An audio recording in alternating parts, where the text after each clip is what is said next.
capítulo 1, versículos 12 a 18.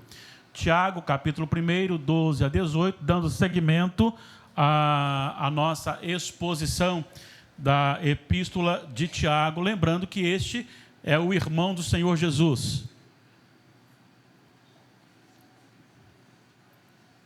Nós lemos em Tiago 1, 12 a 18, o seguinte: Bem-aventurado o homem que suporta com perseverança a aprovação, porque depois de ter sido aprovado, receberá a coroa da vida, a qual o Senhor prometeu aos que o amam.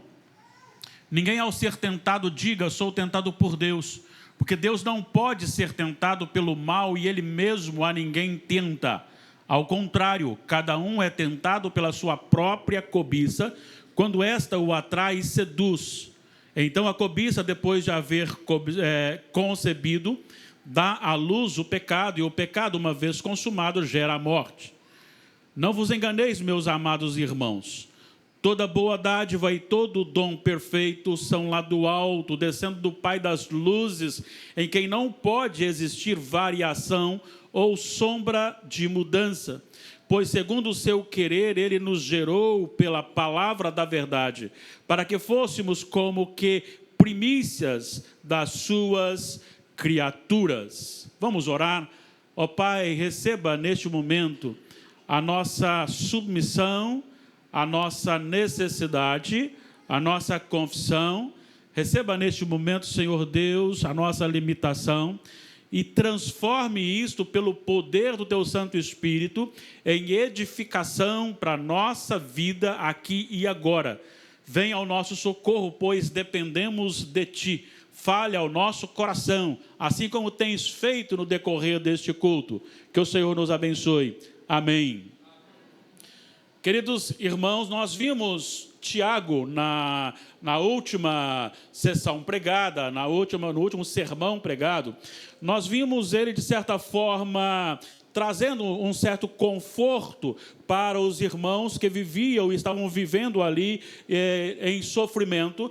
E ele faz uma ligação e chama o povo ao pobre olhar para a eternidade e o rico olhar para a falibilidade do presente. E assim ele vai trabalhando o fortalecimento da igreja em meio às adversidades, ao sofrimento que nós enfrentamos no dia a dia.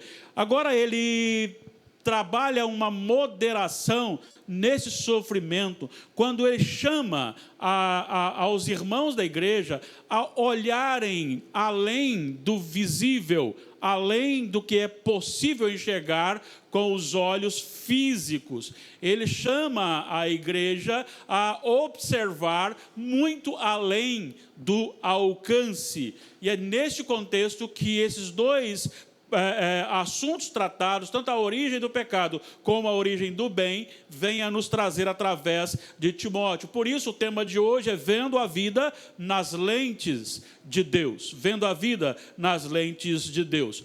Quando Tiago está escrevendo, ele tem por objetivo traçar uma linha diferenciada e demonstrar o ilógico que é o espiritual. Nós medimos as coisas pelas réguas materiais. Nós estamos acostumados a ver as coisas nessa régua. E às vezes olhamos e não conseguimos enxergar ou entender os acontecimentos. Daí surgem os questionamentos. Por que isso acontece? Por que acontece isso com pessoas, e aí dizemos às vezes equivocadamente, pessoas boas? Na verdade, nós sabemos que não existe ninguém bom. Bom é só Deus. O Senhor Jesus já dizia isto para o jovem rico. Mas pessoas que buscam fazer o bem, pessoas honestas, pessoas às vezes que não têm ainda o senso, como uma criança que sofre alguma coisa, como nossos irmãos tão amados que estão sofrendo agora, por quem nós acabamos de interceder. Por que Deus deixa isso acontecer? E às vezes essas dúvidas vão surgir no nosso coração, sendo alimentadas principalmente por Satanás, porque o diabo, ele é o acusador, ele quer lançar dúvida ao nosso coração. E Tiago vem mostrar para a gente que há algo diferente. E ele nos convida a olhar além do alcance, a ver as coisas com a lente de Deus. E dentro desses dois blocos tratados aqui, divididos na nossa edição, dentro desse texto lido, o texto que agora se encontra em tela, nós vemos aqui algumas lições muito importantes para a nossa vida. Eu o convido a estar comigo mergulhando nesses versículos 12 a 18. E é interessante porque a primeira coisa que podemos afirmar aqui é que Tiago nos chama a entender que a felicidade não está na ausência das adversidades. A felicidade não está naquilo que recebemos aqui e agora, mas a felicidade se baseia naquilo que vemos no além, além do que os olhos podem se mostrar. Olha o que ele diz: feliz, bem-aventurado, o homem que suporta com perseverança a aprovação, porque depois de ter sido aprovado, receberá a coroa da vida. A felicidade está no coração daquele que consegue enxergar além dos acontecimentos aqui da terra. Não só além, mas nas adversidades aqui da terra. É muito bonito você pregar um evangelho de ausência de enfermidades, ausência de tribulação, cheio de experiências e místico. No entanto, este evangelho é falso e é a razão de muitas pessoas terem o coração endurecido para com as escrituras sagradas, para com o próprio evangelho, dado a investida de Satanás ao levantar falsos profetas, falsos pregadores, para anunciar um evangelho que não é autêntico, que inibe, que tira a parte que é a consequência do pecado.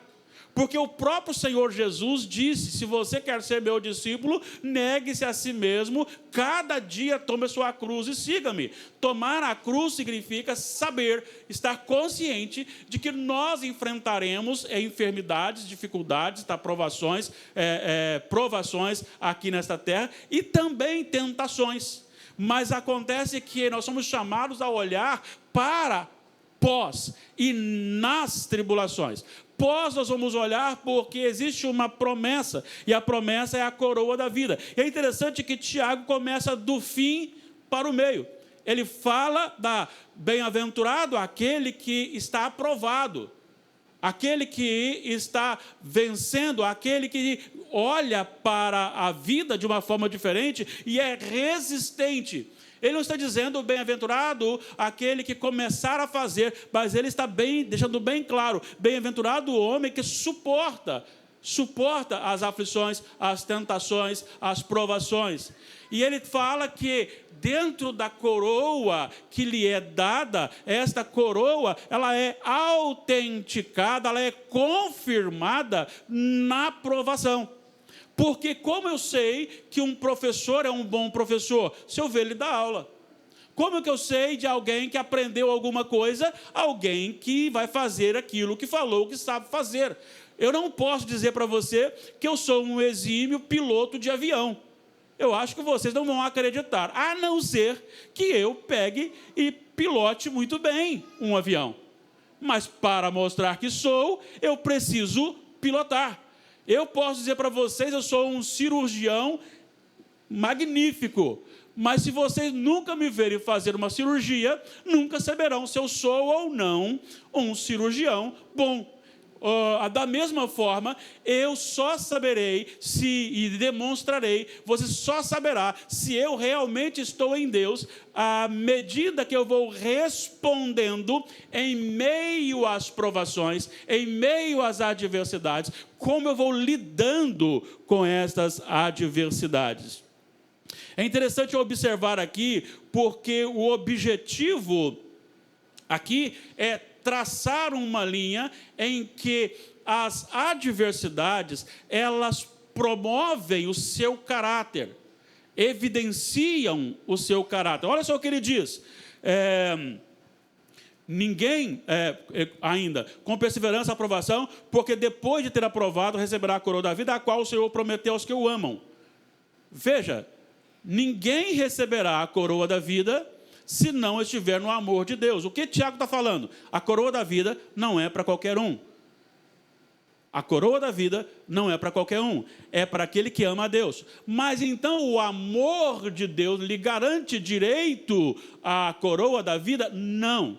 Ele está dizendo daquelas pessoas que são chamadas por Deus, transformadas por Deus, e o seu coração torna-se cativo ao Senhor, que ama o Senhor, que quer o Senhor, que o evidencia, então, como eleito. Olha só o que o apóstolo Paulo, seguindo essa mesma linha, diz aos Tessalonicenses, primeira epístola, capítulo 1, versículos 2, 3 e 4. Ele diz: damos sempre graças a Deus por todos vós, mencionando-vos em nossas orações, e sem cessar recordando-nos diante de nosso Deus e Pai. Veja, o que ele está recordando, não é recordando diante de alguém que não possa comprovar alguma coisa, mas é recordando diante daquele que sabe todas as coisas. Então, Paulo não poderia mentir. Paulo tinha que realmente expressar verdade, porque ele está falando diante daquele que sabe e vê todas as coisas, diante de Deus o Pai. O que ele está agradecendo pelos Tessalonicenses? Primeiro, operosidade da vossa fé. Segundo, firmeza da vossa esperança. E essa vossa firmeza na esperança tem a ver com a perseverança no sofrimento. Por quê? Porque ele está esperando algo. E ele está firme naquilo que espera enquanto não recebe. Mas ele continua dizendo que não apenas a firmeza da esperança em nosso Senhor Jesus Cristo, mas a abnegação do amor está em primeiro lugar aqui. Ou seja, aquele que vive uma vida dizendo que não vive para si mesmo, mas para a glória de Deus, amando o próximo. E aí, então, ele vai dizer o seguinte: esses atos, a abnegação do amor, a operosidade da fé e a viva esperança, confirmam, versículo 4, reconhecendo, irmãos amados de Deus, a vossa eleição. Como é que eu reconheço a eleição? Quando eu vejo alguém que tem a operosidade, ou a fé operosa, o amor abnegado e uma esperança firme. É a ação vivida que vai evidenciar. A mesma coisa Tiago está dizendo aqui, que bem-aventurado é aquele que vive na presença de Deus, de tal maneira que as provações não lhe tiram a fé. E aí ele vai demonstrar duas coisas importantes: a piedade e a obediência. A piedade é quando ele resolve ser de Deus. Piedade é o contrário de impiedade. Impiedade é uma natureza fora de Deus. A piedade é uma natureza, ou Deus na sua natureza. Deus em você, em que você se torna filho de Deus. Então você demonstra isso, que você pertence ao Senhor, à medida que você obedece ao Senhor, independentemente daquilo que você esteja recebendo. Seja uma coisa boa para você, que você goste, seja a resposta da sua oração, seja a cura recebida, seja o emprego recebido, a providência que você pediu, ou quando isto vem de forma negativa, contrária àquilo que você quer, mas você ainda assim permanece com o Senhor. Isso me fez lembrar que agora, não eu, mas o Espírito Santo, quando Jesus começa a doutrinar a igreja. Enquanto Jesus está curando, enquanto ele está multiplicando os pães, enquanto ele está expulsando demônios, enquanto ele está ressuscitando pessoas, tem multidões seguindo a Jesus.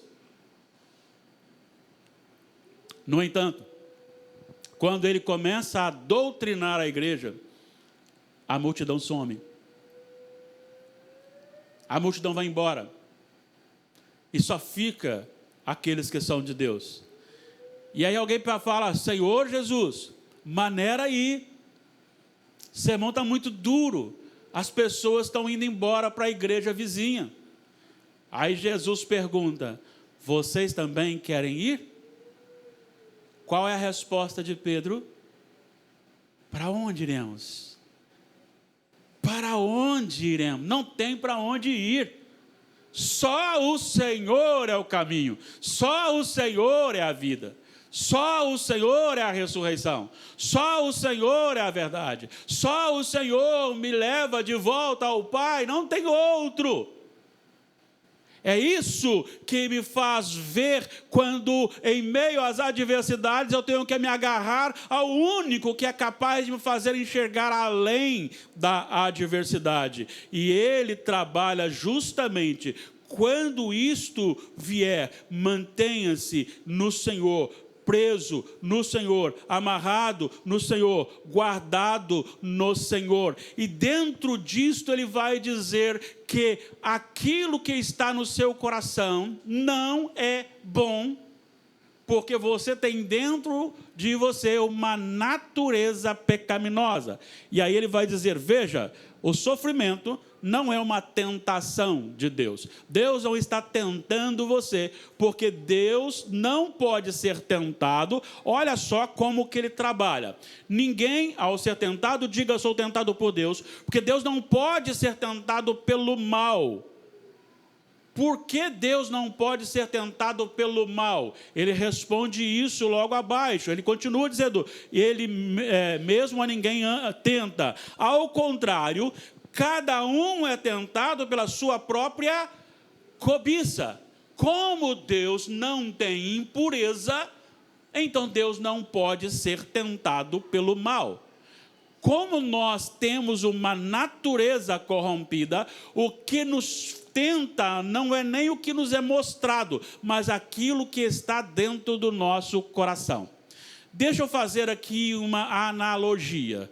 Pensa comigo, uma pessoa que nasceu normal, enxergando bem, vendo tudo, mas tem um acidente no decorrer da vida. Só que antes do acidente, ela contempla e ela é apaixonada por um buquê de rosas vermelhas.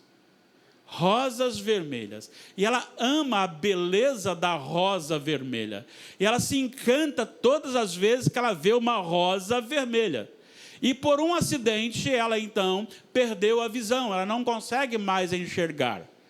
Se alguém chegar próximo a ela com o buquê de flores, de rosas vermelhas, e ninguém falar nada, ela não vai ter nenhuma reação com aquela flor que ela tanto acha interessante, porque ela não consegue ver para ter o contato, a não ser que alguém possa falar-lhe, mas ela precisa ser aguçada para reagir. Nós reagimos ao pecado, à tentação, porque o pecado habita a nossa natureza. Então, aquilo que nos é mostrado aguça a cobiça que está dentro de nós. E é dentro desse aspecto que nós somos condenáveis e Deus é justo. Então, aquilo que vem de mal sobre nós, vem por causa de nós. E não Deus sendo a causa. Embora Deus seja Senhor, embora Deus use isto, mas a causa de todo mal, de toda aprovação, de toda adversidade, de toda enfermidade, de toda adversidade que possa surgir, seja qual for, tudo isso é consequência, é culpa do homem, é culpa do pecado, é consequência do pecado. Não é Deus que é mau. Pelo contrário, Deus usa aquilo que nós fazemos como mal para nos corrigir e para nos educar. E aí ele diz que precisamos ter cuidado porque todo pecado consumado, ele nasceu no coração. Aqui Tiago não está dizendo que precisa ser consumado para ser pecado. Ele está dizendo que é uma dinâmica de um pecado consumado. Ele nasce porque somos pecadores. Ele é desenvolvido porque somos pecadores. Ele é consumado porque somos pecadores. Não quer dizer que, então eu posso desejar sem realizar. Não, você está pecando do mesmo jeito. Recentemente eu ouvi um vídeo de um pastor famoso que esteve agora no Brasil, e ele estava dizendo que a pessoa já pode nascer com o gene homoafetivo. Não. Não. Ele é um falso profeta. Ele é um falso profeta. Nós somos corrompidos e desenvolvemos todos os tipos de pecados, mas não é Deus que faz você nascer com o gene do pecado. Nós nascemos pecadores porque nós somos pecadores. E isto é digno de condenação eterna. É por isso que ele trabalha, à medida que você chega na consumação de um pecado, não é algo sobrenatural, não é algo fora de você, é algo que vai sendo desenvolvido por você. Ele está mostrando que Deus é bom e nós somos carentes. Precisamos olhar além daquilo que nós podemos ver. Podemos olhar que Deus nos faz enxergar a coroa da vida e que o sofrimento tem um fim proveitoso, tornar-nos piedosos e obedientes, e evidenciar isto. Ao mesmo tempo que ele, com esse argumento, ele derruba aqueles orgulhosos que acham que são grandes, porque no seu coração existe a maldade. Mas agora ele vai para o segundo texto, e ele trabalha nesse segundo texto algo muito especial, quando ele fala a respeito de que tudo o que há de bom em você, em mim, vem de Deus. Então eu olho para o sofrimento como uma causa do pecado, e Deus cuidando de mim, me assistindo, me aperfeiçoando para a coroa da vida, garantido. Mas ele também me diz que tudo que há de bom e a minha escolha em obedecer ao Senhor vem do próprio Deus. Não vos enganeis, meus amados irmãos. Toda boa dádiva e todo dom perfeito são lá do alto, descendo do Pai das luzes, em quem não pode existir variação ou sombra de mudança. João Calvino fala que ele faz uma comparação aqui, porque embora você possa talvez ler isso aqui e associar Deus ao sol, mas o sol ele é inconstante, ele pode estar claro, mandando o seu raio de luz, ou ele pode estar encoberto por nuvens, ou estar atrás da terra, encoberto pela terra. Mas Deus não muda, Deus não é instável, Deus é um só em todo o tempo. E agora, não somente alguma coisa boa que há em nós vem de Deus, como o próprio colocar o bom em nós. E isso aqui é muito importante, que eu quero que você entenda. Olha o versículo 18. Pois segundo o seu querer, ele nos gerou pela palavra da verdade, para que fôssemos como que primícias de suas criaturas. Vejam, isso aqui é muito rico, isso aqui é muito profundo. Tudo que é bom vem do alto, tudo que é bom vem do Pai das luzes, tudo que é bom vem de Deus, e Deus não tem variação, Deus não tem sombra, Deus não tem mudança, Deus é sempre, em todo lugar, Deus é. E este Deus, segundo o querer dele, preste muita atenção, você é filho de Deus não é só porque você quis, não é algo que nasceu no seu coração independente de Deus. Recentemente eu ouvi um teólogo muito inteligente e tenho respeito por ele. Não é muito da nossa linha, mas ele é um homem muito inteligente e conhece muita ciência, não apenas teologia. E ele estava dizendo para alguém que como que Deus nos elege, como que Deus nos escolhe? Deus nos escolhe, nos predestina, porque Ele conhece o futuro. Então Ele conhece aquele que vai querer a Ele e aquele que não vai querer Ele. Então Deus não tem domínio sobre essas pessoas. Deus não tem autoridade sobre essas pessoas. Deus fica à mercê dessas pessoas e Deus manda bem num engodo, num engano, quando Ele diz que Ele escolheu. Ele escolheu porque sabia que ia acontecer, então Ele não escolheu. Aí ele está menosprezando a soberania de Deus.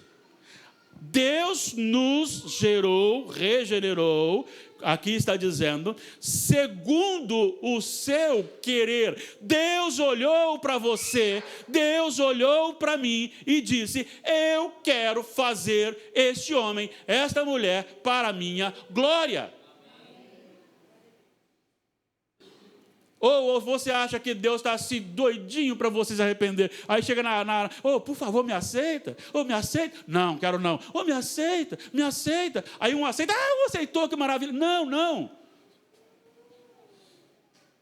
Deus, ele tem a sua vontade, o seu querer, e ele determinou isto acontecer. Pelo seu querer, ele nos gerou. Ele nos gerou pela palavra da verdade. Gente, isso aqui é que eu quero, em nome do Senhor Jesus, eu quero ver isto realizado. Eu creio no poder desta palavra, eu creio e vou pregar esta palavra enquanto vida eu tiver. Eu não sei quanto tempo eu tenho com vocês, mas enquanto eu for pastor desta igreja ou de outra igreja, não abrirei mão. Eu creio no poder da palavra de Deus. É viva, é eficaz, é capaz, é eficaz a ponto de transformar quem ele quiser, porque é a palavra dele que tem poder. Olha só o que o nosso irmão Pedro, confirmando aqui o que o Tiago disse, ele também vai dizer na primeira epístola, capítulo 1, versículos 22 e em diante. Ele diz: tendo purificado a vossa alma pela vossa obediência à verdade, tendo em vista o amor fraternal não fingido, amai-vos de coração uns aos outros ardentemente.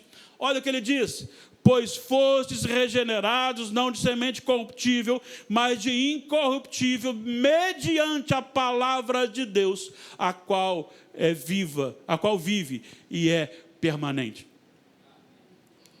O autor aos Hebreus, ele diz que esta palavra, ela entra onde nada nem ninguém pode entrar. Ela salva e ela condena. É esta palavra que eu quero que nós venhamos a fruir constantemente para uma transformação de vida. Porque é isso que Tiago está falando. Nós somos gerados por esta palavra. A palavra de Deus, pelo querer de Deus. A palavra de Deus, para que fôssemos como que primícias de suas criaturas. Aqui tem duas interpretações.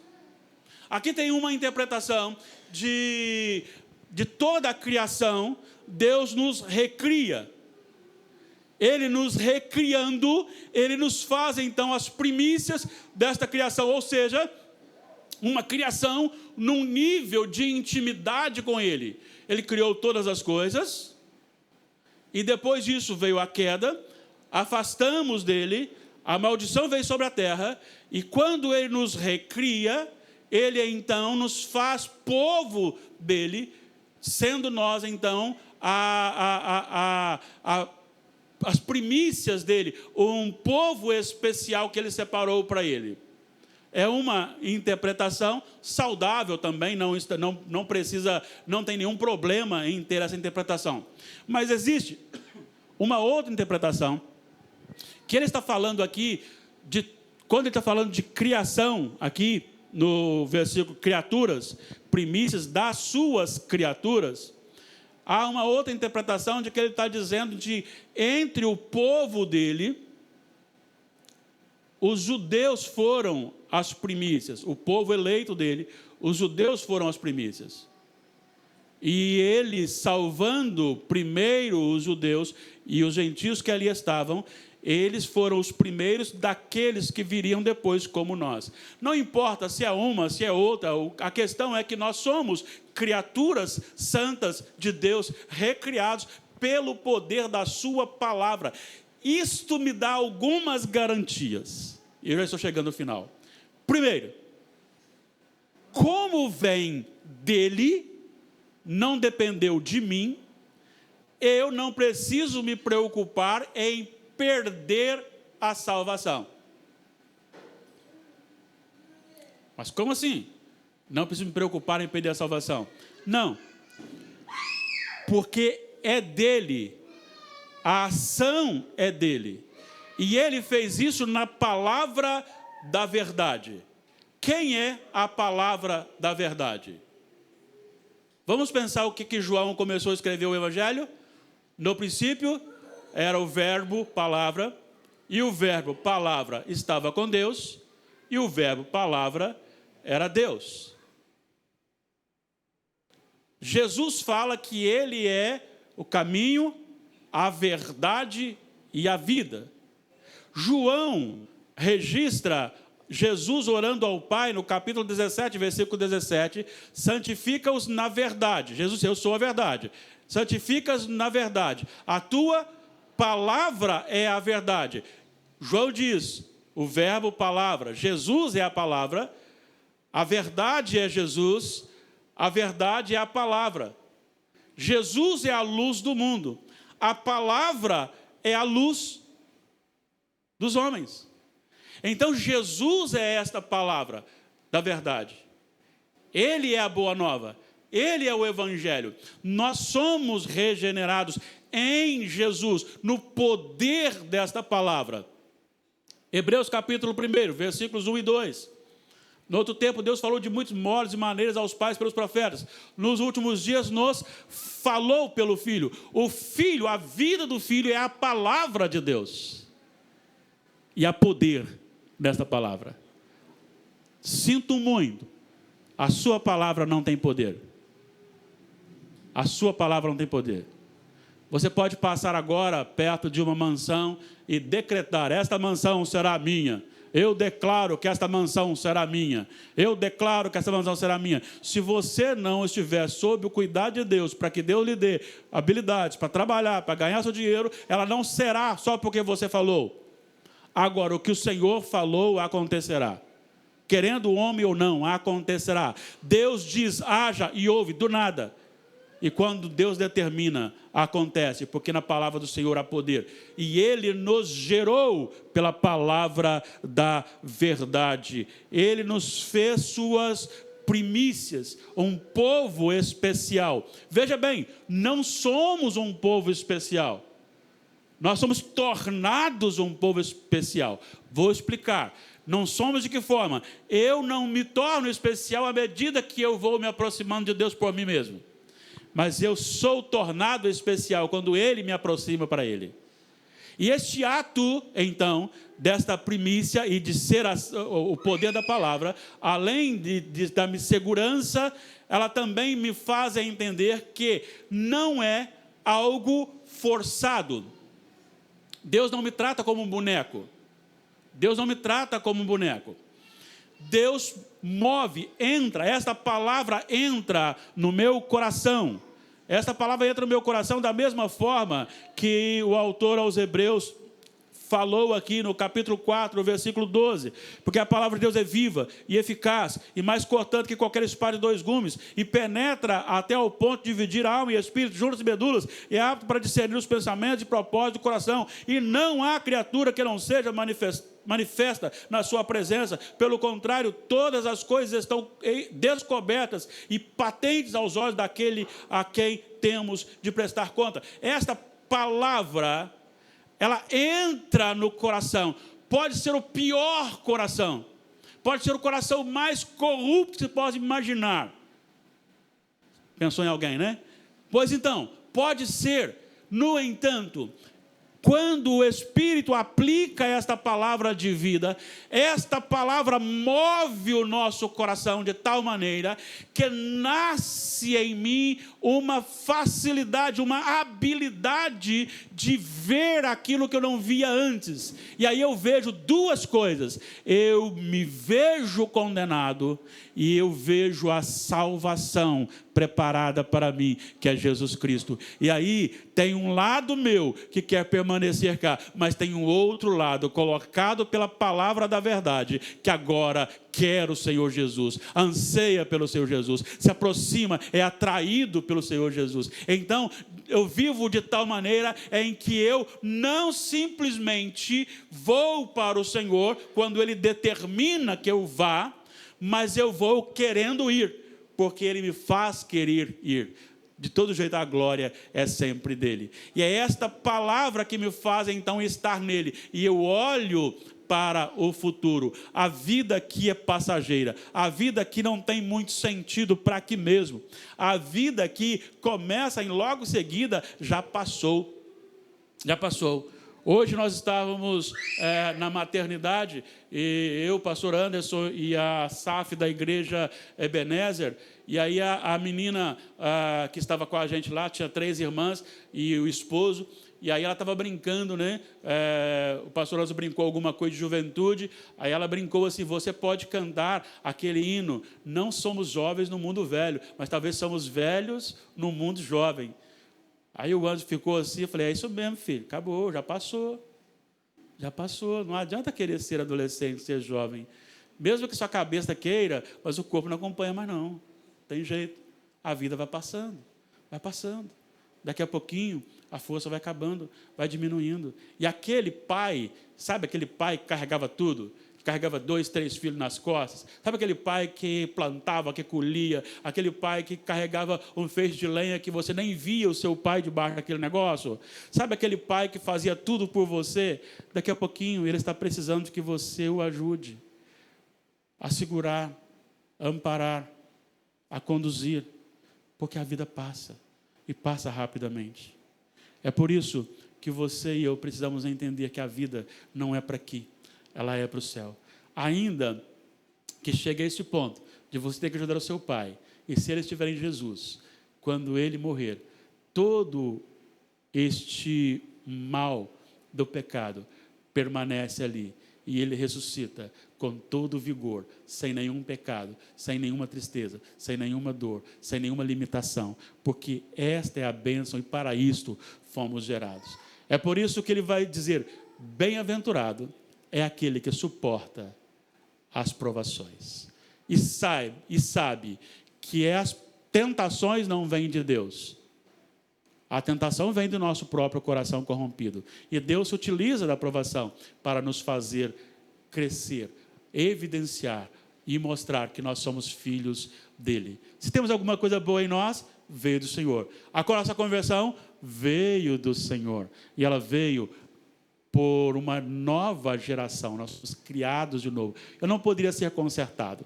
Não dá para reformar um homem, né? Nós reformamos o templo, reformamos a nossa casa, reformamos o nosso carro, a bicicleta, a moto. Mas espiritualmente não dá para reformar alguém ímpio. É preciso fazer nascer de novo. E é isso que Deus fez conosco. É isso que Tiago fala. Presta atenção nisso. Você nasceu para a glória de Deus. Você foi gerado para a glória de Deus. Você que ama a Deus. Então, saiba, enfrente tudo que tem para você. E enfrente para a glória do nosso amado Deus. Deus abençoe a nossa vida. Deus abençoe o nosso coração. Deus nos fortaleça. Deus nos transforme. Eu quero ver esse templo